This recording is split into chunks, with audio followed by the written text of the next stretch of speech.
Hola, ¿qué tal? Gusto saludarlos y saludarlas. Hoy día vamos a tener una charla que tiene relación con el manejo reproductivo y cómo este manejo reproductivo puede ser integrado dentro de las prácticas de ganadería sostenible. El objetivo de la charla es actualizar conocimientos de reproducción y poder entregar algunas recomendaciones generales para lograr sistemas que sean mucho más productivos, mucho más sustentables, y hago la aclaración que hoy día vamos a trabajar o ver solamente los aspectos reproductivos de los ovinos. Los bovinos van a quedar como tarea para la casa. Yo creo que son conceptos que se manejan en general mucho mejor por todos los que están asistiendo a este diplomado, y generalmente tenemos un menor conocimiento de lo que ocurre con las ovejas. Por lo tanto, me voy a enfocar en ese tema y voy a dejarles, como les digo, tarea para la casa, todo el tema de reproducción de bovinos. ¿Cómo integramos la ganadería con la reproducción? Y tenemos un concepto de reproducción sostenible, y esta es aquella que integra toda la eficiencia biológica y genética con el respeto por el bienestar animal, la conservación del medio ambiente y la viabilidad económica del productor. Conociendo, entendiendo este concepto y teniendo esta visión, esto nos permite mantener y mejorar la producción tanto a mediano como corto y como largo plazo. Esto contribuye a la seguridad alimentaria, a la diversificación productiva y a la resiliencia frente al cambio climático, lo que nos permite tener sistemas productivos que son mucho más eficientes. ¿Cuáles son los objetivos de una reproducción exitosa? Y el objetivo principal es poder maximizar la eficiencia reproductiva. Esto es lo que busca cualquier tipo de sistema productivo, ya sea sistemas intensivos o extensivos. Necesitamos multiplicar, reproducir los animales para que tengamos sistemas sustentables, ¿cierto? Y esto nos entrega esta capacidad reproductiva. Si logramos la máxima potencialidad, nos permite dar sustentación al sistema productivo, maximizando el valor económico o la productividad o eficiencia económica del sistema. Algunos antecedentes generales que tenemos que recordar en relación a la reproducción de los ovinos: se define como una poliéstrica estacional, esto desde el punto de vista de su ciclo estral de día corto, entra en pubertad a los 7 meses con un rango de 5 a 14 meses. La duración del ciclo estral es de 17 días con un rango entre 14 y 19 días. La duración del celo es alrededor de 30 horas con un rango entre 24 y 36. La oveja va a ovular 20 a 3 horas después de que se inició el celo, y la gestación promedio dura 147 días con un rango entre 140 y 159, teniendo presente que aquellas gestaciones que tienen más de un feto, mellizos, trillizos, van a tener una duración menor de la gestación, y es algo que hay que tener presente. La raza es un factor importante que influye en los parámetros reproductivos, y aquí tenemos una tabla en la cual se ven los porcentajes de fertilidad, prolificidad y porcentaje de aparición para distintas razas que se encuentran en el país, y esto obviamente son datos referenciales, dado que va a variar de acuerdo a los distintos manejos, tanto de mejoramiento genético o selección genética que hagamos de los animales, pero principalmente de las variables nutricionales que tengamos y manejo nutricional que tengamos del rebaño, que va a alterar tanto hacia arriba, haciendo por ejemplo más prolífica una raza, o hacia abajo menos prolífica si tenemos animales que están restringidos nutricionalmente. Por esto una tabla de referencia para que vean cómo la raza afecta las variables, las variables reproductivas. La edad es otro factor que influye en la fertilidad y en la prolificidad de los animales. En la línea naranja tenemos la prolificidad y vemos cómo esta, que es el número de animales que puedo tener durante una gestación, ¿cierto?, que una oveja es capaz de producir en una gestación. Vemos cómo esta va aumentando en la medida que avanza la edad para llegar a su máxima expresión entre los 4 y 6 años de la oveja, para posteriormente ir disminuyendo en la medida que avanza la edad de los animales. Y una curva similar tenemos para la fertilidad de los animales, donde ésta va aumentando la fertilidad hasta alcanzar su pico o valor máximo a los 5 años de edad de los animales, para mantener un cierto plató, ¿cierto? Y para iniciar su descenso, al igual como ocurre con la prolificidad, a partir del sexto, séptimo año de vida de los animales. Por lo tanto, tenemos que la nutrición y la edad de los animales son factores relevantes que explican la eficiencia reproductiva de un animal y por ende del rebaño. Ahora tenemos que entender que existe una estacionalidad reproductiva que ocurre a lo largo del año, y vemos que los animales eh, pasan por distintas fases durante el año. Tenemos un estado de transición en los cuales pueden haber animales ciclando, o muy porcentaje de los animales ciclando, para entrar a un área de Anestro profundo. Los animales en general, dependiendo de la raza, porque hay razas que no siguen este patrón, tienen periodos en los cuales no presentan celos, no se pueden reproducir. Y esto está principalmente ocurriendo en los meses de primavera, verano, a lo largo del país. ¿Ok? Pero si nos vamos después para las épocas de las cuales existe una presentación de celos, vemos que esta se va a ir modificando en la medida que vamos avanzando o vamos hacia abajo, avanzando en el país, desde la zona central a la zona austral, vemos cómo va variando el inicio de la presentación de esto, de los animales, y cada vez que nos vamos yendo más hacia el sur, se va a ir iniciando en una forma más tardía la presentación de esto de los animales. Esto es muy importante para poder entender cómo nosotros ajustamos la reproducción de los animales a las condiciones ambientales que ocurren en cada una de las regiones. ¿Qué controla la actividad reproductiva? Son varios factores. Tenemos factores genéticos, como factores nutricionales y factores ambientales, principalmente aquellos ligados al fotoperiodo. Como les decía, todo el ciclo reproductivo que se produce, la estacionalidad reproductiva, está controlado principalmente por la capacidad que tiene el animal de captar los cambios a nivel de luminosidad que existe, cambios de luz que se denominan ritmos circadianos o cambios circadianos a lo largo del día, son controlados por la melatonina, ¿cierto? Esto, hagan recuerdo de esta parte, y esto va a generar el inicio de la actividad reproductiva, es decir, los animales cuando entramos a días cortos, donde aumenta la producción de melatonina, porque esta se produce cuando existe un aumento de las horas de oscuridad, esto va a generar a nivel de todo el sistema del eje hipotalámico hipofisiario la liberación de las hormonas que regulan la actividad reproductiva tanto de machos como de hembras, y se va a generar todo el proceso que nos permite la reproducción de los animales. Les decía que la raza es importante, algunas razas van a ser más o menos sensibles, y tenemos, por ejemplo, las merino, que van a ciclar a lo largo casi de todo el año, versus razas como la Corriel, que son bastante más estacionales. Y como les decía, hay aspectos nutricionales que pueden hacer que se adelante o se retrase la presentación de la actividad reproductiva, principalmente en condiciones nutricionales restrictivas, pueden retrasar la aparición de características reproductivas o de conductas reproductivas. Lo mismo ocurre con el ambiente. Ahora, tenemos que, les decía que la nutrición, que se expresa a través del peso y la condición corporal de los animales, afecta también no solamente el inicio de la estacionalidad reproductiva, sino que también de las otras variables como la prolificidad. Y aquí tenemos algunos estudios que hemos hecho nosotros en los cuales se ve claramente que en la medida que aumentamos el peso de los animales, que están en el eje acá abajo, ¿cierto? Vemos que el porcentaje de mellizas que está representado acá por las barras amarillas va aumentando, y el porcentaje de únicas va disminuyendo en la medida que mejoramos el peso de los animales. De algo similar ocurre cuando mejoramos la condición corporal. Recuerden que la condición corporal es un indicador mucho más confiable de cuál es la condición de los animales, dado que el peso puede tener un animal muy pesado, pero que está en una condición muy baja, condición corporal muy baja, y viceversa. Puedo tener animales de raza pequeña, con los cuales los pesos de adultos son pesos que pueden estar entre 45 y 50 kilos, pero que pueden tener una condición corporal bastante buena. Por lo tanto, debiéramos guiarnos siempre en base a relación a la condición corporal para poder hacer una estimación de cuál es la condición nutricional de los animales.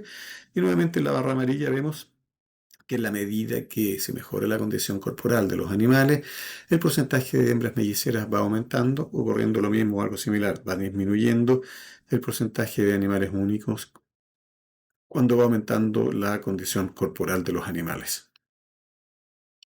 Ok, para que podamos tener una buena reproducción de los animales, tenemos condiciones que son, a mi gusto, basales. Son las cuales que tenemos que cumplir como condición sine qua non para que los animales sean capaces de reproducirse y expresar todo su potencial. Y lo primero es poder contar con buenas prácticas de manejo, buenas prácticas ganaderas. Poder contar con una buena condición corporal, que no lo vamos a ver. Existen tablas que son indicadoras de cuáles son la condición corporal que se recomienda a lo largo de las distintas etapas reproductivas de los animales. Tengan como idea que una condición 2,5 a 3 son condiciones ideales, que se pudiera mantener durante toda la etapa, durante todo el año del animal, durante todo el año. y eso permite poder tener una buena expresión de distintas variables, tanto productivas como reproductivas. La raza es una condición que tenemos que tener como basal, dado que va a haber diferencias raciales en términos de las capacidades reproductivas. Aspectos sanitarios, la fecha de aparición, la disponibilidad de agua, la disponibilidad de minerales, poder contar con un número suficiente de potreros, con buena disponibilidad de forrajes, que seamos capaces de manejar los depredadores, disminuir el robo, ¿cierto? Y los accidentes, y poder manejar registros productivos y reproductivos, son condiciones o son manejos mínimos básicos para que podamos empezar a conversar, poder hacer mejoras desde el punto de vista de incremento productivo y reproductivo. Vamos a ir viendo ahora las distintas etapas dentro del proceso reproductivo de los animales. Nos vamos a ir en un año o en un calendario reproductivo anual, ¿cierto? En el cual vamos a partir con el preencaste. Aquí es importante tener presente que el periodo que ocurre antes del encaste es muy, muy relevante, porque el que muchas veces nos va a definir cuál va a ser el éxito de nuestro sistema reproductivo, de la reproducción de los animales. Existen factores que son prioritarios y factores secundarios para cada una de estas etapas que tenemos que cumplir para poder ir logrando o ir mejorando nuestras variables. Dentro de los factores primarios está la distribución etaria del rebaño. Ya vimos que la edad es un factor que influye directamente en los porcentajes de prolificidad y fertilidad. Y si tengo un rebaño que está muy envejecido, animales viejos en los cuales no hago una reposición del 15-20% todos los años, que me permitan tener una distribución normal de las edades de los animales, vamos a encontrarnos con animales que son muy viejos y que van a tener una menor potencialidad reproductiva. Se recomienda la esquila entre piernas previo al preencaste, cosa que se facilite el acceso de los machos, ¿cierto?, a todo el aparato reproductivo de las hembras. El flatching es un concepto que yo creo que todos manejamos, que es la suplementación estratégica que se hace de los animales entre 1 o 2 meses antes del periodo de encaste, ¿cierto? Y en los cuales se recomienda que sea un balance entre energía y proteína. Hay que tener cuidado de no hacer flatching sobre praderas, por ejemplo, de alfalfa, trébol rosado, tréboles en general, que pueden tener concentraciones altas de fitoestrógenos que pueden alterar la eficiencia reproductiva, me pueden bajar el porcentaje de fertilidad o incluso la prolificidad o el número de óvulos que está ovulando la oveja por la alta concentración de fitoestrógenos.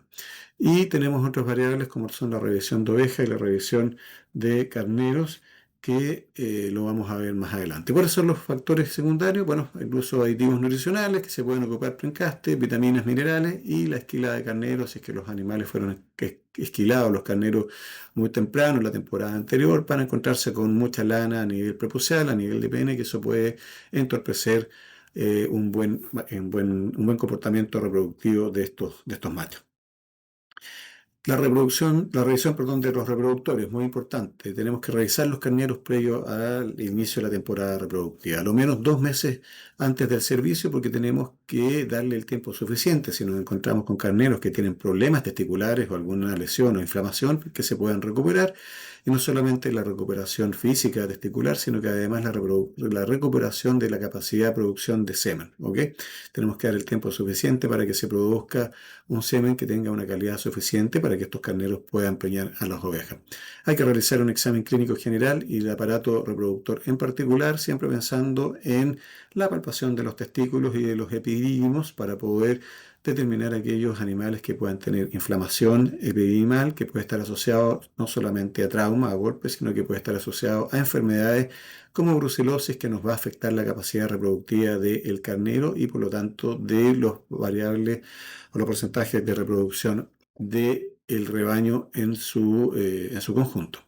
Y hay que ser bastante estrictos en la eliminación de carneros que tengan problemas de conformación o de malformaciones desde el punto de vista dentario, animales que tengan prognatismo, hay que eliminarlos ya que son variables que son transmisibles, ¿cierto? Se pueden transmitir, son heredables, perdón, de los machos a sus crías, por lo tanto hay que eliminarlas, que tengan animales que sean muy pequeños, con escasa lana en el lomo, que tengan problemas testiculares, de tamaño testicular, que tengan hipoplasia testicular, etc. Es decir, hacer una buena revisión de los carneros para asegurar que estos tengan la posibilidad de trabajar bien y que en definitiva preñen a las ovejas.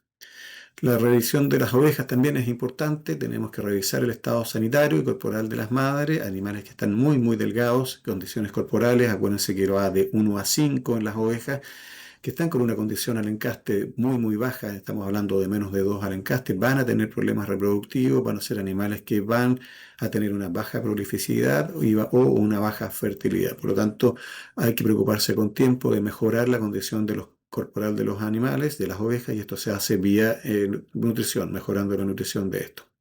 Tenemos que eliminar ovejas que son infértiles o improductivas. Y como les dije, una oveja que está en buen estado es una oveja que tiene mayor o mejor variables productivas y reproductivas. Llegamos al encaste. ¿Cuáles son los factores prioritarios que están definidos para el encaste? Es que tengamos un número de potreros y en tamaño de potreros que esté adecuado al número de animales que vamos a colocar. Aquí entra el concepto de carga animal, en el cual tenemos que tener potreros que tengan una distribución y cantidad de forraje adecuado para poder cubrir los requerimientos que tienen los animales durante esta época.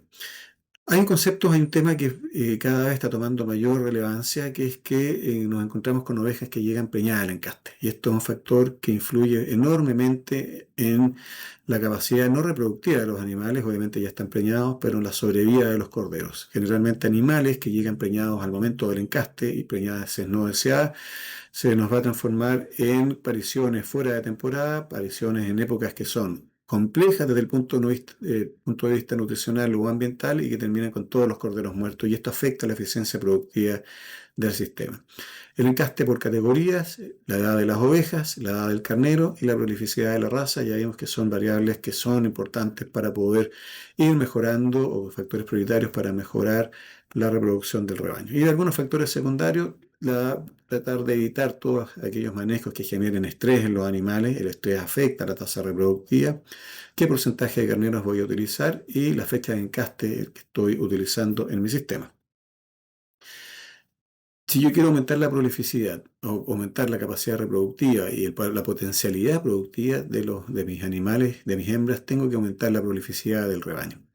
A mayor prolificidad, el número de corderos que voy a obtener es mayor, por lo tanto, el número de corderos que voy a poder vender al final de la temporada es mayor, y eso impacta positivamente la rentabilidad del sistema. Y ahí existen distintas formas de mejorar la prolificidad de las ovejas en una temporada reproductiva. Por ejemplo, usar razas más productivas. Si yo soy capaz de incorporar genética o un chorrito de sangre en mis animales, que tengan, por ejemplo, Finnish Landras, que es reconocida por tener una alta capacidad reproductiva, voy a ir mejorando paulatinamente la prolificidad de mis rebaños. Hay que tener mucho cuidado de no pasarme y colocar un porcentaje de estas razas muy, muy alto, que eleve los requerimientos básicos de los animales, requerimientos nutricionales, y si no soy capaz de cubrir estos requerimientos nutricionales con lo que yo soy capaz de ofertar desde el punto de vista de pradera, ¿cierto? O de alimentación a los animales, voy a estar colocando en una condición muy compleja a mis ovejas, porque no van a ser capaces de lograr todo ese potencial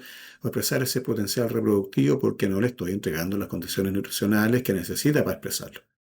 Por lo tanto, tengo que hacer mejorar la nutrición. Ya hablamos del flatching, y tengo que ajustar las cargas. ¿Qué significa ajustar las cargas de animales? Es que coloque el número adecuado de animales en relación a la disponibilidad de materia seca que existe en un potrero al momento del inicio del encaste, y que éste sea capaz de poder entregar todo lo que la materia seca y los nutrientes que los animales requieran para poder llegar en una muy buena condición. Y algo que generalmente no se hace o se hace muy poco es a qué borreguita o cordera seleccionamos. Aquella cordera o borrega que es mucho más grande, ¿cierto? Que destaca por el resto de las hembras, y ese animal generalmente viene de gestaciones únicas. Entonces, lo que tenemos que preocuparnos es poder identificar aquellas corderas que provienen de partos melliceros para poder irlas seleccionando. Si bien las variables reproductivas tienen una baja heredabilidad, sí existe heredabilidad, y si es que yo selecciono solamente hembras que son únicas o que provienen de partos únicos, voy a ir seleccionando en contra de la prolificidad. La diferencia que es, si selecciono hembras de partos múltiples, voy a ir mejorando de a poco la prolificidad global del rebaño, y eso obviamente va a mejorar mi potencial reproductivo. Ahora, les comentaba que se ha convertido en un problema esto de que las ovejas lleguen preñadas al encaste, y porque estas ovejas paren fuera de temporada. Se produce por varios factores, por ingresos no deseados de carneros, pueden ser propios o de los vecinos, del destete tardío de mis machos, de los corderos machos, que como estoy tratando de poder entregarlos a la planta o venderlos con el mayor peso, los trato de mantener con sus madres para que sigan mamando, ¿cierto? Lactando por el mayor tiempo posible y esto permita un incremento de su peso corporal.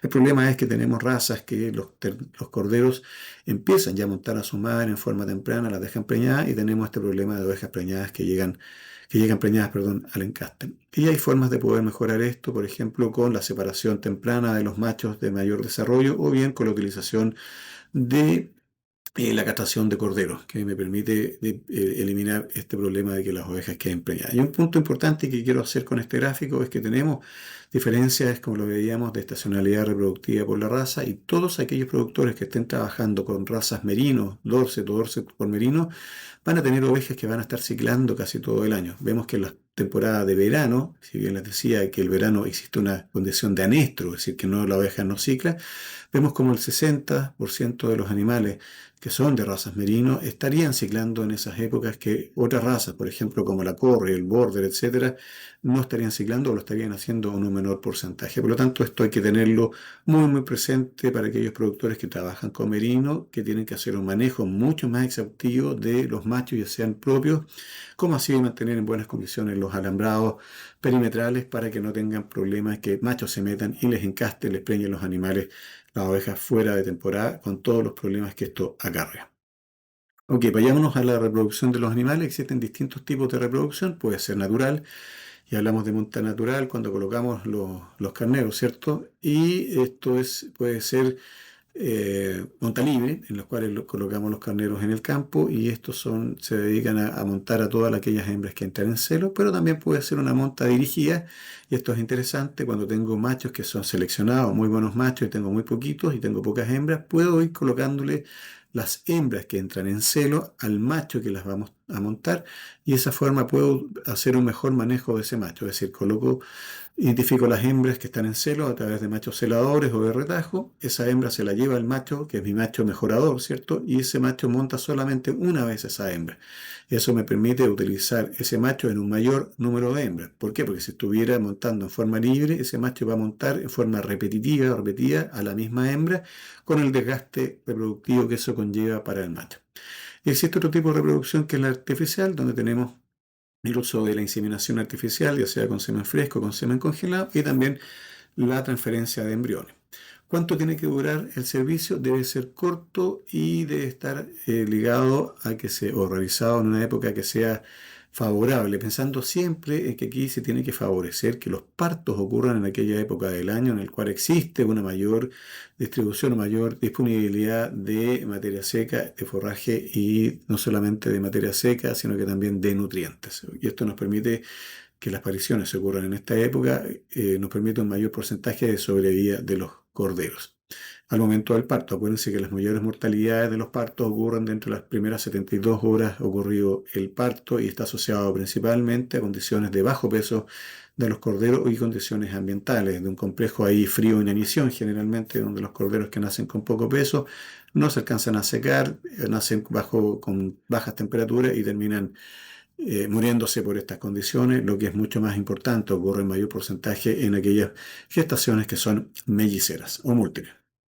¿Y cuánto tiene que durar el servicio? Bueno, para ovejas adultas puede ser entre 45 y 51 días. Estamos hablando de 3 celos. Acuérdense que el celo dura en promedio 17 días y ya 3 celos es un tiempo adecuado para poder concentrar las apariciones y eso es importante. Y para aquellas ovejas o corderitas o regas que son primerizas, una duración un poco más larga de 60 días, ya que tienden a ingresar en celo o presentar celo un poco más tardío en relación o comparación con las ovejas de mayor edad. Hablemos un poco de tecnologías reproductivas, de inseminación artificial y transferencia de embriones. ¿Cuál es el objetivo de la utilización de este tipo de herramientas? Lo primero es mejorar la productividad de los corderos, mejorando la fertilidad y la prolificidad.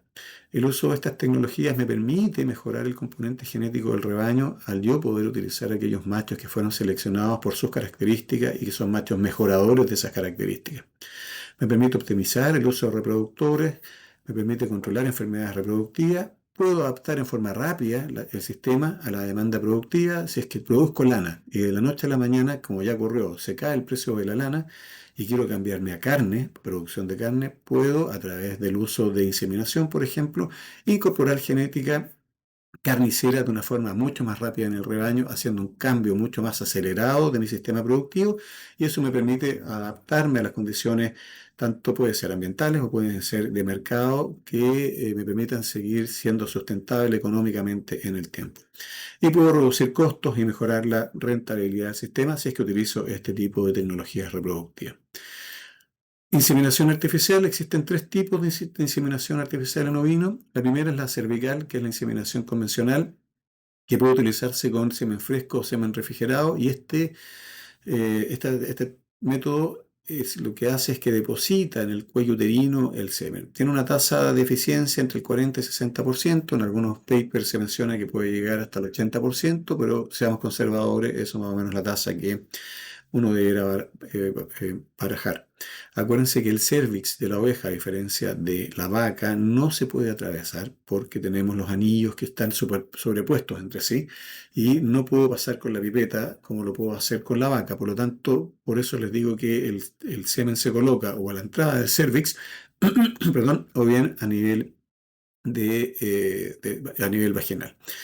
Podemos utilizar la intrauterina por la paroscopía. Generalmente esta técnica que tiene que ser realizada idealmente por un médico veterinario, se usa cuando estoy trabajando con semen congelado. Este semen congelado generalmente es aquel que adquiero por internación, por importación de países que están autorizados para importar genética de ovinos, y esta se basa en la introducción directa a través de una aguja, ¿cierto?, del semen directamente en el útero de los animales. La tasa de preñez es un poco más alta o más alta que la cervical, hablamos de un 60 y 80%. Y se describe también la transcervical, pero como les decía, es muy difícil la transcervical, si bien existen algunas pipetas, una francesa que tiene una punta que es algo más móvil para poder colocar el semen dentro del cervix, pero yo no lo recomiendo, sino que me quedo con la cervical, que es la convencional, y la intrauterina por la paroscopía como los métodos de uso. Algunas recomendaciones, utilicen para la sincronización de celo, tengo que sincronizar celo, pero en rigor no, yo puedo ocupar celo normal para hacer la inseminación, sobre todo cuando estoy ocupando inseminación la tradicional con semen fresco. Lo único problema es que me voy a demorar 17, 20 días en poder inseminar todos los animales, si bien la fertilidad va a ser mayor, porque es mayor la fertilidad de la inseminación cuando ocupo celo natural.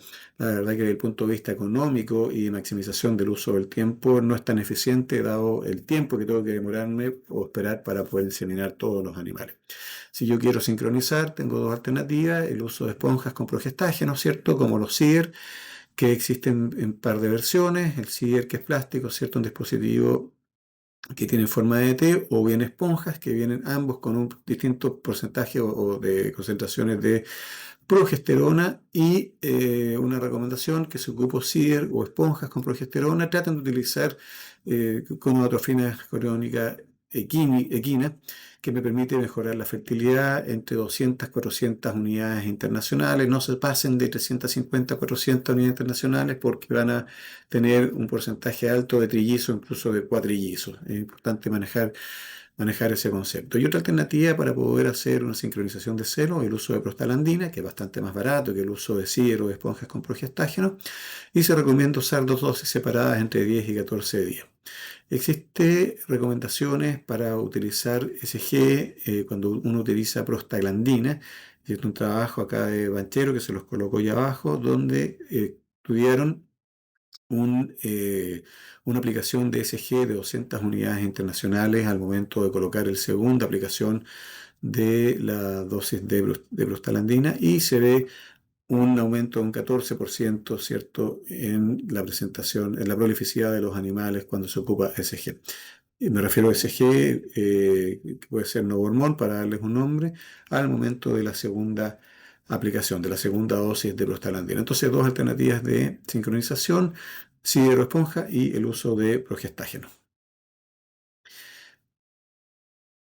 Para poder hacer estos trabajos de inseminación artificial hay que detectar el celo de los animales. A diferencia de las vacas, las hembras no presentan entre ellas conductas que permitan la identificación de hembras que están en estro o en celo. Para eso hay que usar machos, perdón, ya sea vasectomizados, ¿bien? O que se ocupa una arpillera o una forma, una arpillera, una bolsa que impida la penetración de los animales del pene en el aparato reproductor de la hembra. Ahora, son bastante abrasivos, hay que tener mucho cuidado con ellos porque van a producir un daño generalmente a nivel de pene y prepucio de los animales. Por lo tanto, yo recomiendo el tema de retajo. El retajo se realiza una vasectomía de los animales, se corta el conducto deferente, por lo tanto, el animal sigue expresando toda su conducta de macho, su conducta reproductiva, pero dado que está cortado el conducto deferente, no se produce la eyaculación dentro del aparato reproductor de la hembra. Se pueden usar arneses, por ejemplo, que los venden en el mercado con tizas. Ojo con las tizas, tienen que ser las tizas adecuadas para las condiciones ambientales. O bien se puede ocupar tierra de color, como la que aparece aquí en la foto, mezclada con aceite comestible y en una relación de 1 kilo de tierra de color por 2 litros de aceite comestible. Y esto se empapa, ¿cierto?, en el pecho de los animales, en la lana que está en el pecho de los animales. Entonces, cada vez que el animal monta la oveja que está en celo, esta va a quedar pintada y de esa forma yo puedo identificar los animales que están en celo para poder ser o presentados en esta monta dirigida, que la hablaba anteriormente, o realización de la inseminación artificial. Y es importante ir cambiando los colores de los arneses o de la pintura y siempre ir en una transición de colores más claros a colores más oscuros. Parto con amarillo, después rojo, después verde, azul, para terminar con el negro si quiero determinar o ir viendo la presentación de animales en distintos celos o en distintos días. Ahí tienen algunas recomendaciones de manejo de las montas. Se me pasó una lámina. Existe algunas formas de monitoreo remoto, algunas tecnologías eso era de monitoreo remoto para variables reproductivas. Aquí les dejo una lista que me permite poder determinar principalmente con acelerómetros, ¿cierto?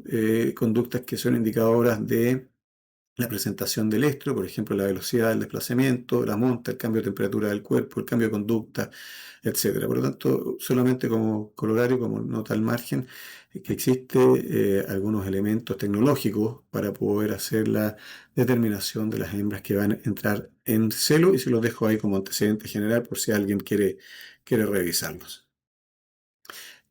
Transferencia de embriones, otra tecnología reproductiva que es un poco más compleja que la inseminación artificial, pero no es tan compleja como para no realizarla.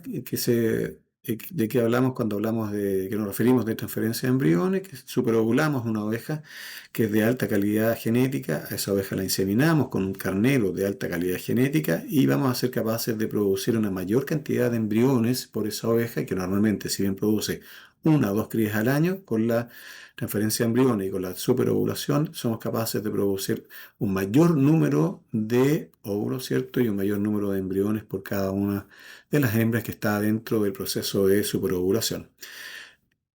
Entre un 70 y 90% de las ovejas responden a la superovulación y somos capaces de recuperar, en términos generales, se habla entre 4 y 8 embriones viables. Yo sé que hay razas que pueden generar hasta 20 embriones viables, pero siendo conservador y trabajando con distintas razas, el número que se nos repite generalmente es de 6 embriones que somos capaces de producir en forma viable. La tasa de preñez post-transferencia puede alcanzar el 70%, con una tasa de aparición del 65% y con una tasa de corderos nacidos vivos que va entre el 30 y 60%, ahí para que tengan algunos rangos y puedan hacer cálculos de la eficiencia del uso de transferencia de embriones. Existen distintos métodos de transferencia de embriones, está el MOET, el GIVET, entre otros, y aquí les dejo una tabla comparativa para que puedan analizar y puedan estudiar cuáles son las ventajas y desventajas de cada uno de los métodos y cada una de las tecnologías. La MOET es la que generalmente se ocupa, GIVET es la que se ocupa en animales que son jóvenes y una última que es un poco más compleja en términos de los requerimientos tecnológicos o de infraestructura que necesitamos, que es la producción de embriones in vitro, que también se puede utilizar y se los dejo ahí para que lo revisen. Algo que está en internet, está la posibilidad, al igual que se hace con el semen de bovinos, de realizar sexaje de semen de los carneros. Se venden pajuelas de carneros sexados, al igual como se hace con bovinos sexados, ¿cierto? Pero existe esto que lo pueden buscar de EMLAB, que es un producto que permite sexar el semen, ya sea fresco o congelado, para poder obtener tanto ovejas, el Chip Plus, como carneros, como el Ram Plus. Se los dejo ahí como nota antecedente al margen para que lo revisen y vean que existen otras alternativas o existen alternativas de sexaje en los ovinos. Ok, pasamos de la encaste, nos vamos a la gestación. ¿Cuáles son los factores prioritarios? Que tengamos potreros diferentes según la etapa reproductiva, que manejemos nuevamente una carga adecuada. Ojo con la mortalidad de las ovejas. La disponibilidad del agua es fundamental y que seamos capaces de hacer un manejo nutricional vía suplementación de los animales cuando estos lo requieran. ¿Cuáles son los factores secundarios que me tengo que preocupar? De las condiciones climáticas, algo que no manejo mucho, pero existen alternativas que me permiten subsanar algunas condiciones climáticas que sean extremas, ¿cierto?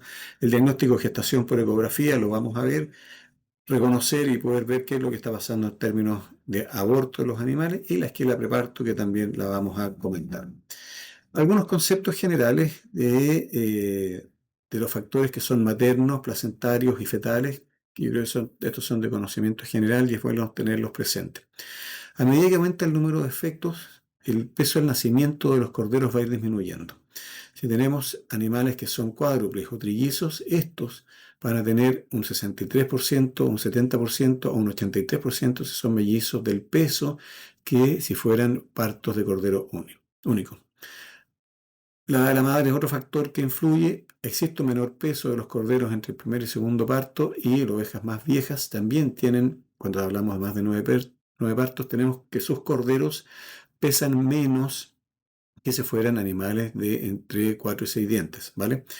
La estación del año, cuando los animales paren en verano y otoño, tienen un menor tamaño, los corderos, ¿cierto? Versus si es que estos paren en invierno y primavera.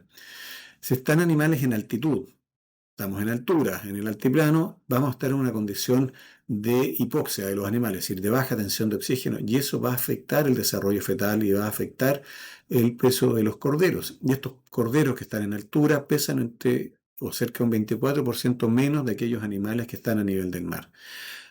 La desnutrición también va a afectar el peso de los corderos al parto, el desarrollo de los corderos, y la subnutrición en ovejas jóvenes también se ha definido como un factor que influye y disminuye el desarrollo de los fetos. A nivel de placenta, tenemos que existe una variación del número de placentomas por feto, si es que son únicos, mellizos o trilliceros o cuatrillizos, y se va disminuyendo el número de placentomas por feto a la medida que aumentamos el número de corderos, lo que influye obviamente en la capacidad que tiene ese feto de poder alimentarse, ¿cierto? Existe mayor peso y densidad vascular en los animales que son únicos versus los mellizos y trillizos. Existe un menor flujo sanguíneo por feto en los mellizos.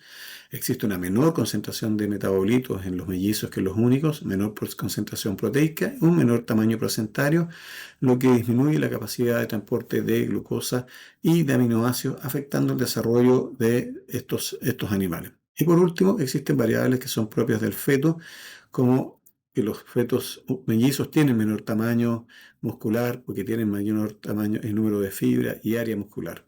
Tienen menor grasa parda, por lo tanto se influye en la capacidad de sobrevida y tienen mayor mortalidad. ¿Por qué indicar todo esto? Porque estas son todas variables que influyen en la capacidad de desarrollo fetal, ¿cierto? De crecimiento de los fetos, y en la medida que yo tenga un menor desarrollo fetal, tengo menor peso al parto y existe una correlación directa entre peso al parto y indirecta entre peso al parto y mortalidad durante este periodo. A menor peso al parto, mayor probabilidad de mortalidad de los corderos. Es por esto que animales que nacen de partos que son melliceros, trilliceros o cuatrillizos mueren más que los corderos que vienen de partos únicos. Hablamos de la carga adecuada, un ejemplo que lo dejo acá de un productor que disminuyó en un 32% el porcentaje del número de vientres, y vemos como la prolificidad, la ecografía se dispara de entre un 1% a un 36%. Este productor bajó solamente un 9% su potencialidad productiva, pero fíjense cómo los costos se van a disminuir, dado que disminuye el número de animales de 5.000 a 3.400, pero se incrementa la potencialidad productiva de los animales. Y esto es importante tenerlo presente. Menos animales en el campo no significa que tenga una menor potencialidad productiva. Generalmente, menos número o menor número de animales significa mayor productividad porque soy capaz de ajustar la carga y los requerimientos de los animales a la disponibilidad de forraje y materia seca que me ofrece la pradera. Si yo manejo la carga, y esto es una relación en cómo ha ido aumentando el peso de la canal en la línea gris de los animales, de los corderos que se faenan en Magallanes, y cómo ha ido disminuyendo la carga de los animales. Fíjense cómo existe una correlación inversa que les decía, en la medida que baja el número de animales en Magallanes, el peso de los corderos ha ido aumentando. Suplementar los animales, ¿por qué suplementar los animales? Porque, como se fijan acá en el gráfico, la gestación ocurre y el desarrollo placentario ocurre en aquellas épocas del año en las cuales la disponibilidad de forraje y de nutrientes es casi nula, casi muy baja.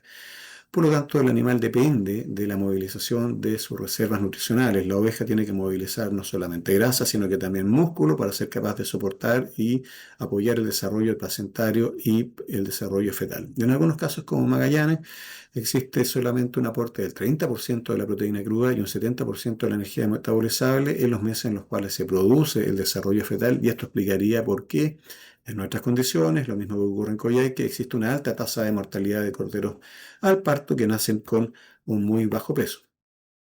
Esto es un estudio que se hizo acá en Magallanes, donde vemos que la línea punteada indica cuáles son los niveles mínimos que se requieren para tener un buen funcionamiento ruminal, que está alrededor del 8%. El animal necesita comer un 8% de proteína cruda para poder ser capaz que su rumen funcione en forma adecuada. Y en las líneas roja y azul tenemos los valores mínimos y máximos recomendados para una buena nutrición de los animales. Y vemos cómo los animales están, cada uno de estos puntos son animales y la selección de forraje que hacen, ¿cierto? Tanto en otoño como en primavera, y vemos que tanto proteína como para energía metabolizable, el mayor número de animales se encuentra por debajo incluso de lo que son los requerimientos mínimos nutricionales para que el rumen funcione. Y esto explica por qué tenemos que suplementar los animales, porque están en un estado de desnutrición a lo largo de todo el país, y esto ocurre en todas partes, que es brutal, que es bastante importante, y esto no solamente afecta el tema productivo de los animales reproductivos, sino que también hay un componente de bienestar animal que tenemos que tener presente cuando consideramos que no estamos entregándole una buena o adecuada nutrición. Por lo tanto, ¿qué pasa cuando alimentamos bien la oveja? Muy simple, como vemos acá, el peso vivo aumenta de los animales que están suplementados, pero más relevante, como les dije, la condición corporal es la que se mejora en aquellos animales que están suplementados versus aquellos animales que no están suplementados. Y esta suplementación me permite, esta mejora en la condición corporal de la oveja, permite que tengamos no solamente mejores pesos de los corderos al parto, sino que también tengamos una mayor tasa de sobrevida de estos corderos porque tienen un mayor peso al momento del parto. ¿Cómo y cuánto suplementar? Va a depender de algunas de las condiciones que ofrece la pradera y las condiciones nutricionales que exista. Aquí les dejo algunas recomendaciones para Magallanes, donde entregamos 200, 400 gramos al día en los últimos 45 días de gestación. Y pueden revisar estas recomendaciones en varios documentos que tenemos publicados. Esto va a ser variable, como les digo, a lo largo del país. Por lo tanto, cada uno puede revisar cuáles son las condiciones o recomendaciones que se hacen para sus sistemas productivos en particular. Disponibilidad de agua. Aquí yo sé que muchos han escuchado que la oveja no toma agua. Aquí existe un trabajo que hicimos de cómo se afecta el consumo de forraje, referido en gramos de materia seca por día, según la cantidad de agua que se le entrega a los animales en forma diaria, que está acá abajo en el eje inferior, donde vemos que si vamos subiendo, aumentando la cantidad de litros de agua entregado por animal de 0,5 litros a 3 litros de agua, fíjense cómo va aumentando el consumo de forraje, llegando a casi 2,7 gramos 2,7 kilos de materia seca al consumir 3 litros de agua. Y obviamente, si el animal es capaz de consumir mayor cantidad de forraje, es capaz de cubrir sus requerimientos nutricionales y tener mayor capacidad productiva y reproductiva. Por lo tanto, es importante que los animales cuenten con una buena disponibilidad, no solamente en términos de cantidad, sino de calidad de agua durante todo el proceso productivo, en rigor durante todo el año, para poder asegurar un buen consumo de nutrientes. Algo que se está realizando o que se podría hacer es el encaste de corderas. ¿Qué manejo se hace? Todas las corderas, estamos hablando de corderas de entre 6 y 8 meses, se lo colocan carneros y todos estos animales se mantienen por 60 días durante el encaste. Aquí es importante poder identificar las hembras que están preñadas y lo vamos a ver. Aquí el uso de la ecografía, diagnóstico de gestación, una ecografía es súper relevante, dado que me permite identificar aquellas corderas que están preñadas y esas corderas tengo que suplementarlas, sí o sí alimentarlas, dado que no solamente son animales que están creciendo, porque siguen en desarrollo, sino que también están gestando. Por lo tanto, hay que suplementarlas. Y para los que tengan alguna duda, estaba escrito que aquellos animales que paren temprano en su vida reproductiva, tienen una productividad acumulada durante toda su existencia productiva entre un 10 y un 15% más, ¿vale? Pero de todas maneras hay que hacer el hincapié de que estos animales hay que suplementarlos y los rangos de preñez son variables y va a depender tanto de la raza como de la nutrición de los animales y puede ir entre un 30 y un 70, incluso más un 80% de animales que quedan preñados como corderas. El diagnóstico de gestación, una tremenda herramienta que nos permite poder tomar decisiones y hacer manejos diferenciados de los animales, sobre todo en aquellos animales que son o que vienen de partos melliceros, dado que, como les mencioné, en la medida que aumentamos el número de fetos o de corderos en una gestación, el porcentaje de animales que muere al momento del parto va aumentando. Y esto es porque los animales pesan menos al parto. La ecografía se realiza a los 90 días de iniciado el encaste y me permite eliminar las hembras secas. Lo más importante es separar las hembras de gestación única de las múltiples para hacer manejos nutricionales diferenciados. Lo que les comentaba de las corderas, puedo determinar las corderas o las borregas que están no solamente preñadas, sino que también con preñez múltiple. Si yo sé cuáles son las ovejas melliceras, puedo hacer una mejora en la condición nutricional de estas hembras. Puedo seleccionar o separar animales de acuerdo al grado de avance de la gestación. Puedo separar animales que están con gestación tardía de temprana, lo que hablábamos de los animales que llegan preñados en encaste. Los puedo identificar con la ecografía y de esta forma hacer un manejo diferenciado. Puedo mejorar el manejo nutricional y los recursos forrajeros y si yo sé cuáles son las hembras y machos que provienen de partos melliceros y los selecciono, lo que hablábamos anteriormente. Puedo seleccionar estos animales para la reposición como animales de reemplazo y poder ir mejorando la prolificidad. Si bien, como les decía, es de baja heredabilidad, pero existe heredabilidad en esa característica y puedo ir mejorando las variables reproductivas y de prolificidad en el rebaño. Y aquí les dejo el gráfico cómo varía el porcentaje de animales de cordero, ¿cierto?, a la ecografía de acuerdo a distintas razas. Distintas formas de hacer ecografía, puede ser transrectal y transabdominal. Pro y contra de la transrectal es que me permite un diagnóstico temprano de los animales, una gestacional temprana, me permite una buena definición de los ovarios, es algo más lenta que la transabdominal, requiere un recto limpio, puede ser algo más traumática, dado que tengo que introducir el transductor a través del recto del animal, y si estoy con una edad gestacional más avanzada, estamos hablando de sobre 80, 90 días, ya me va a costar poder identificar el número de fetos que hay porque los animales van a caer a la cavidad abdominal, alejándose del transductor y no me permite poder identificar cuántos corderos hay. Tengo que dejar eh, los animales, al igual que la ultrasonografía transabdominal, tengo que dejar los animales en ayuno el día anterior generalmente y para poder hacer la transabdominal tengo los animales, como les decía, en ayuno y el abordaje es a través de la parte inguinal de los animales donde no tengo lana, utilizando transductores de entre 3,5 y 5 MHz y pues tienen que ser sectoriales, ¿vale? Los lineales se podrían utilizar si es que yo volteo los animales, pero es más complejo, se recomienda el uso de transductores sectoriales. Pros y contras de la transabdominal es algo más rápido, es menos traumático que la transrectal y a la avanzada permite identificar mellizos. A diferencia de la rectal, puedo hacer un diagnóstico más tardío, es decir, si bien puedo hacer un diagnóstico de la rectal a partir del día 25, en la transabdominal es mucho más tardío o un poco más tardío a partir del día 45, ya tengo un porcentaje de certeza, exactitud bastante alto. Y por último, no me permite la identificación de ovarios. Por lo tanto, si quiero hacer un análisis de estudio de ovarios, la verdad que no lo voy a poder hacer por la transabdominal. ¿Cuándo realizar el diagnóstico? Si estoy hablando de transrectal, puede ser entre el día 25 y el día 60 de gestación. Y si estoy hablando de abdominal, puede ser a partir del día 30 o 45, ¿cierto? Hasta el día 105 como máximo, 110, de acuerdo, dependiendo del aparato que estoy usando, del equipo que estoy usando, con el óptimo en terreno entre los 45 y 90 días de gestación. ¿Ok? Algunos datos útiles cuando hagan ecografía se pueden hacer por vía rectal entre 200 y 400 animales al día, por vía abdominal, transabdominal, pueden ser hasta 2.600 animales al día. Yo no recomiendo hacer más de 2.000 a 2.500 animales al día si es que estoy viendo el número de fetos, si estoy buscando únicos mellizos, trillizos, porque si no el error va a aumentar mucho. Si estoy haciendo solamente preñez, la exactitud tiene que ser por sobre el 98%, y si estoy buscando el número de fetos, la exactitud tiene que ser sobre el 95%, y cuánto les van a cobrar obviamente va a depender del operador. Llegamos a la aparición de los animales y tenemos factores prioritarios que tengan los animales: reparo, protección de las condiciones ambientales, nuevamente disponibilidad y calidad de forraje.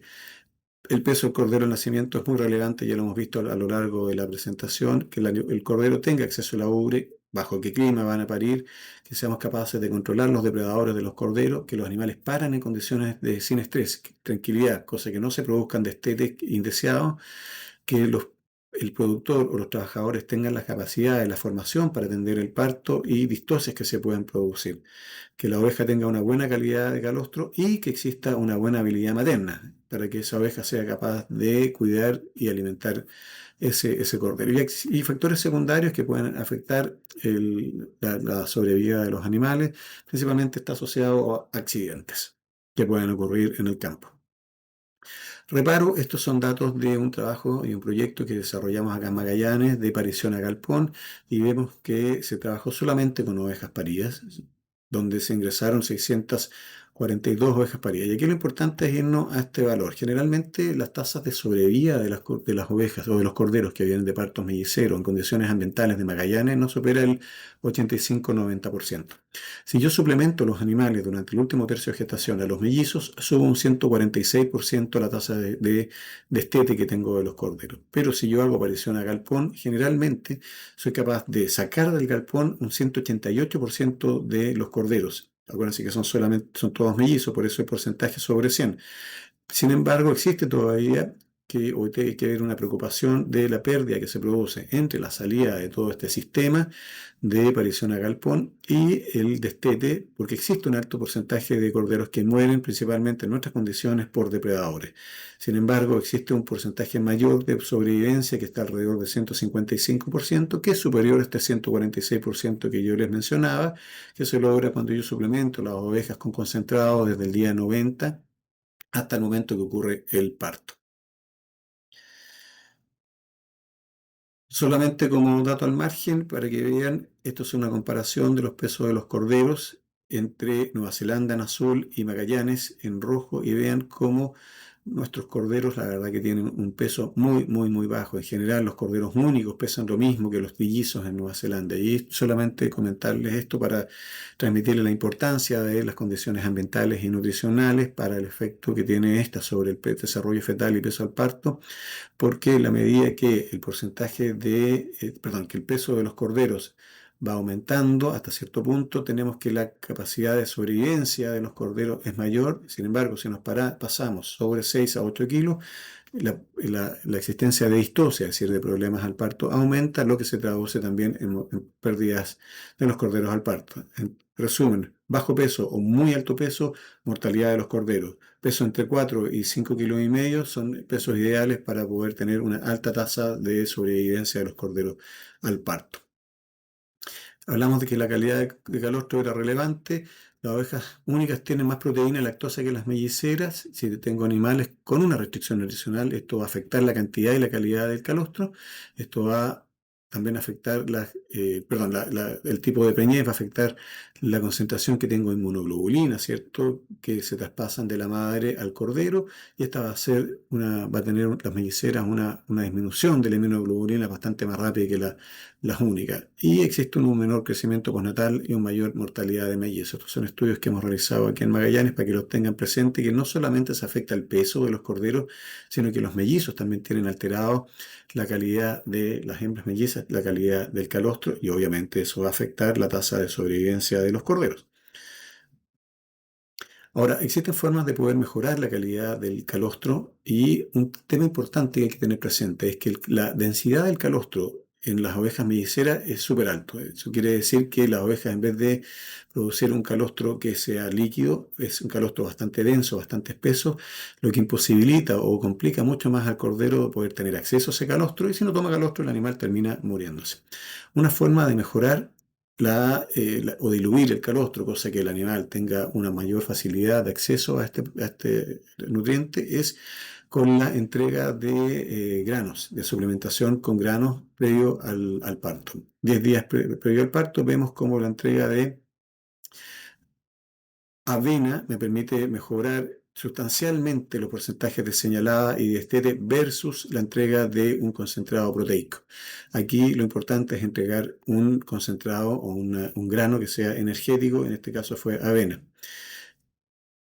Ahora, si nos vamos a lactancia y señalada, vemos que los factores prioritarios es la edad del cordero, la señalada, los destetes que se produzcan de manera no deseada, la experiencia de las personas que trabajan con los animales, la infraestructura de corrales y de cerco y el tamaño del rebaño con el cual estoy trabajando.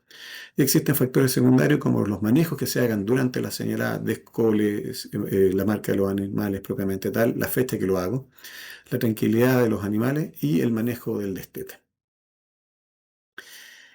Algo que mencioné tangencialmente es la esquila preparto. Yo no sé si todos están claros que se puede realizar la esquila un mes antes de la fecha de aparición.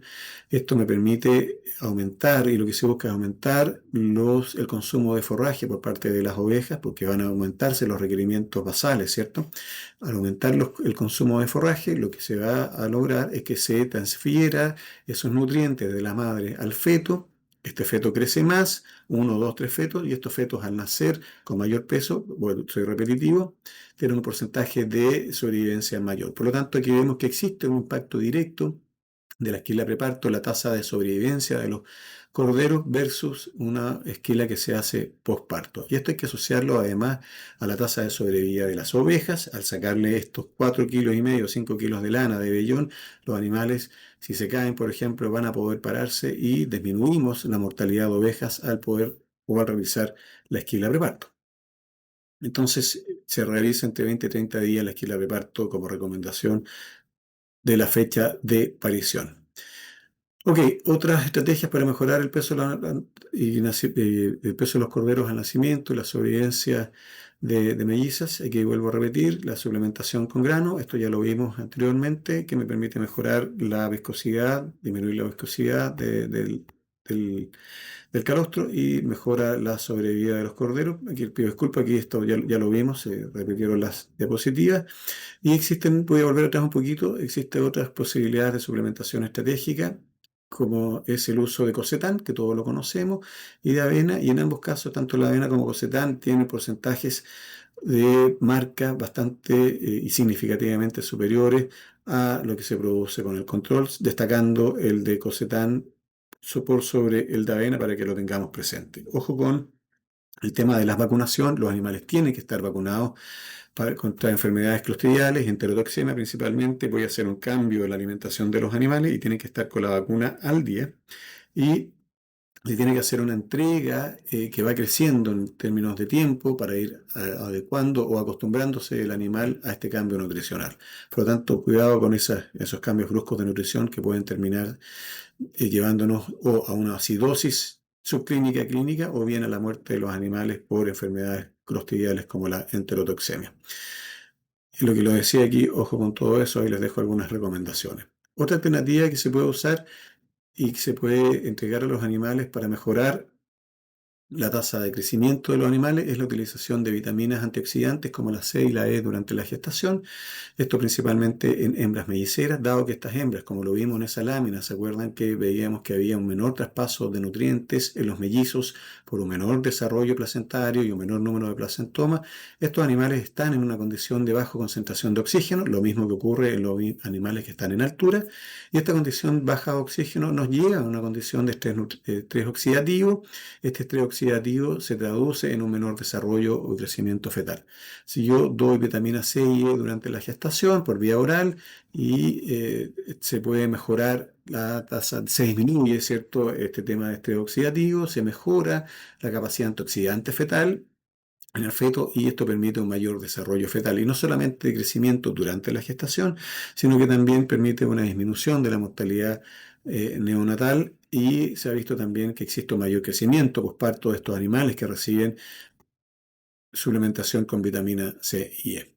Para ir terminando lo que es selección animal, existen distintos tipos de manejos que nos permiten hacer selección animal. Aquí les dejo un cuadro comparativo, lo que es la selección fenotípica por pedigrí, por descendencia, utilizándose índice de selección, selección asistida por marcadores y selección genómica para que ustedes lo vean. Y obviamente el índice de selección es aquel que se debiera estar utilizando en todos los rebaños a nivel nacional, que permite combinar distintas características, tanto propias del animal como de sus distintos parientes, ¿cierto? Y que permite ir mejorando distintas variables o características en el sistema, que en definitiva se traducen en un sistema mucho más eficiente. Todo tiene sus pros y sus contras y los invito a ir a revisar cada uno de estos modelos de selección animal. Detenerme brevemente en lo que es selección genómica. La selección genómica lo que busca es poder determinar polimorfismo, ¿cierto? O diferencia en los SNPs, que son, aquí está representado, ¿cierto? Que lo que busco con estos chips, ¿cierto? Que son comerciales, es poder determinar la diferencia que existe entre estos nucleótidos, ¿cierto? Polimorfismos que existen a nivel de estos pares de base. ¿Y por qué busco estas diferencias en estas pares de base? Porque esta diferencia, por ejemplo, que en este caso tenemos una citosina y una guanina, y en esta tenemos una taurina y una adenosina, esta sola diferencia en esta a nivel genómico, ¿cierto? A nivel genético, me permite, por ejemplo, que los animales sean mucho más eficientes en la producción, ya sea de carne, leche o lana. Entonces, si soy capaz de definir cuáles son aquellos animales que tienen estas variaciones puntuales en el ADN, soy capaz de seleccionarlos y mejorar en el rebaño la presentación de estos genes, de estos SNP, SNPs, y al aumentarlos en el rebaño me permite ir mejorando, obviamente, las variables que estoy tratando de mejorar, valga la redundancia. Las puedo realizar de forma temprana, ¿cierto? Casi al parto de los animales, me permite una selección acelerada de los reproductores, me permite estudiar enfermedades genéticas, me permite trazar a los padres y hacer trazabilidad genética y me permite mejorar aquellas variables o características que son de baja heredabilidad, que por ejemplo, que están asociadas, como lo decíamos, a variables reproductivas, pero también como eficiencia alimentaria, resistencia a parásitos o rusticidad, que son características complejas que están manejadas por muchos genes, ¿cierto?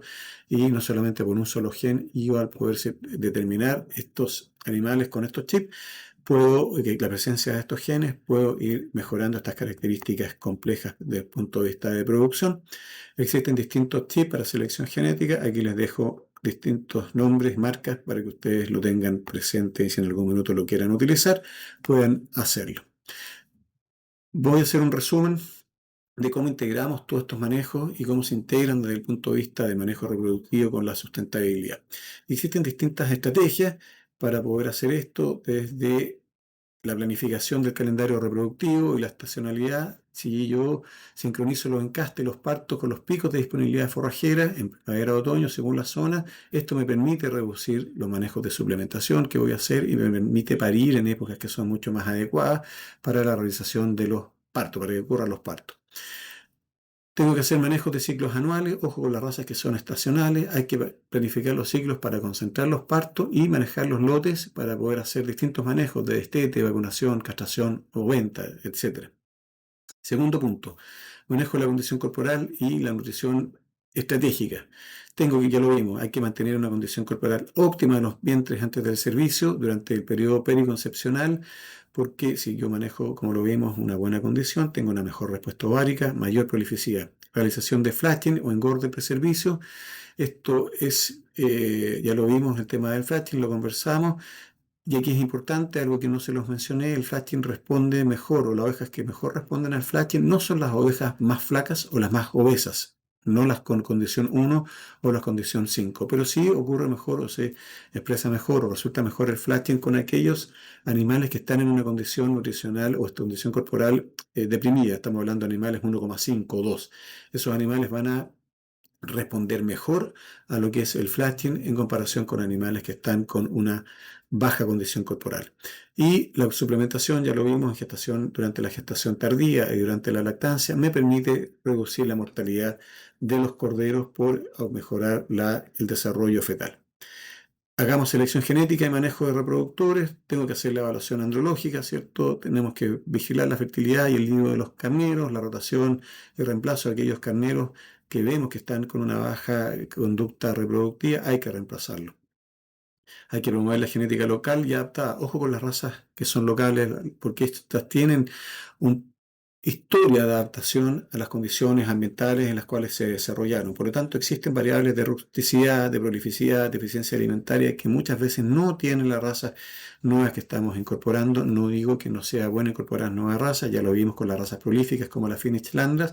El mensaje acá es no mirar en menos las razas que son autóctonas, ¿cierto? Que pueden entregar algunas variables que son importantes desde el punto de vista de la adaptación climática, la adaptación al cambio climático.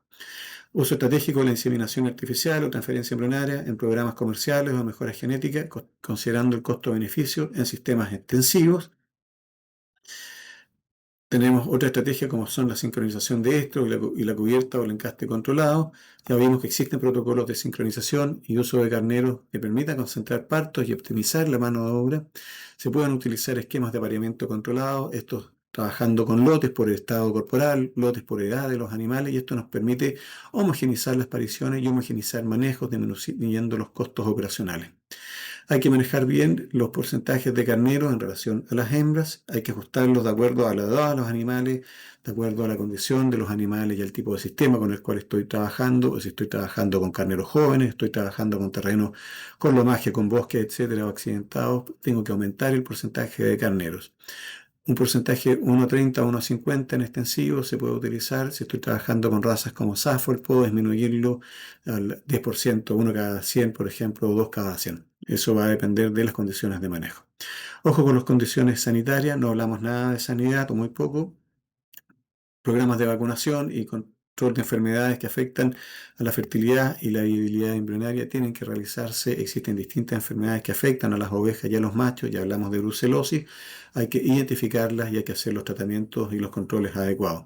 Control de parasitosis, porque van a tener un impacto tanto directo como indirecto en la fertilidad de los animales y en la condición corporal, y hay que ver qué es lo que está ocurriendo con las pérdidas tempranas o abortos tempranos, y ojo con el manejo bioseguro de los fetos y las placentas abortadas, porque existen enfermedades que son zoonosis, es decir, que se le transmiten de los animales a las personas, y hay que tener eso presente y hay que hacer un buen manejo y descarte de todas estas membranas y placentas o fetos muertos, y ojo con el tema de mandar muestras al laboratorio, al SAC, cuenten con el SAC para poder definir qué es lo que está ocurriendo, por qué se están produciendo estos abortos que son relevantes y que pueden, si tenemos una tormenta de abortos, pueden afectar la rentabilidad y la sustentabilidad del sistema. Detección de celos, registros reproductivos, observación directa y uso de ayuda. Ya hablamos de los carneros celadores, ¿cierto? Vasectomizados, o podemos utilizar las tizas marcadoras, los chalecos marcadores, y hay que llevar registro. Hay que llevar fecha de encaste, aparición, de mortalidad, porque eso son los registros lo que me permite establecer los índices reproductivos y productivos para tomar decisiones. Si no tengo registro, no puedo tomar decisiones. Ojo con el bienestar y las instalaciones y el manejo de parto. Los espacios tienen que estar limpios, tienen que tener la oveja refugio para reducir la mortalidad neonatal. Si hay que asistir los animales, hay que tener claridad de cómo hacerlo, la gente tiene que estar el personal capacitado para poder asistir a los animales. No solamente es llegar y tirar, sino que hay que saber hacerlo para no afectar la capacidad posterior reproductiva de los animales, de las ovejas. Hay que manejar el estrés, sombra, agua, los animales con bajo número para que haya un menor estrés, ¿cierto? Esto me permite mejorar el desempeño reproductivo. ¿Qué pasa con todos estos manejos de pastura y prácticas agroecológicas? Todo el tema de rotación de potrero y pastoreo planificado tiene que hacerse en forma correcta para que nosotros seamos capaces de entregar y hacer un buen manejo de los animales, manejo nutricional y entregar todas las condiciones nutricionales y de manejo que los animales requieren para poder asegurarnos que estén consumiendo los nutrientes en forma adecuada. Y ojo con aquellos momentos que son críticos desde el punto de vista nutricional y que no les tiene que faltar el forraje a los animales. Aquellos sistemas que se trabajan en conjunto con sistemas silvopastoriles o cercamiento de rastrojos para mejorar el microclima y protección animal. Existen distintas alternativas, lo que quiero decir acá, para poder reducir las variables ambientales que pueden estar afectando la sobrevivencia de los animales y la integración de los sistemas productivos con manejos silvopastoriles o con sistemas de cultivo también es una forma alternativa de poder entregar condiciones ambientales. No solamente tiene que ser un galpón para aparición, ¿cierto? Pueden ser algunas condiciones medioambientales naturales que me permiten hacer un mejor manejo de los partos y mejorar la tasa de sobrevida. Todo lo que es la fertilización, el manejo del suelo, ¿cierto? Para mejorar la productividad de los forrajes es básico y fundamental, dado que esto asegura una nutrición adecuada de los animales. Y la aplicación de tecnología, la incorporación de tecnología para la toma de decisiones, ya se los comenté, el uso de registros digitales, hojas, aplicaciones para monitorear índices reproductivos y podemos utilizar, acuérdense que hay una clase de todo lo que es ganadería 4.0, sensores, para poder mejorar la captura de datos o poder generar datos que nos permitan poder hacer estudio o análisis en tiempo real y tomar las decisiones que sean lo más correcto posible para mejorar la productividad y la sustentabilidad de mi sistema productivo. Eso es lo que tenía para hoy día. Cualquier consulta, queda mi correo ahí abajo para que me lo hagan llegar. Como les dije, todo esto versó sobre el manejo en ovinos y queda para tarea para la casa todo lo que es el manejo reproductivo de los bovinos, que yo sé que todos ustedes lo tienen bastante más claro. Espero haber entregado algunos antecedentes que sean de utilidad para todos ustedes y, como les digo, quedo a la espera de cualquier duda. Mi correo está ahí y no duden en contactarme si tienen cualquier consulta, abierto a responder todas las dudas. Que tengan un muy buen día.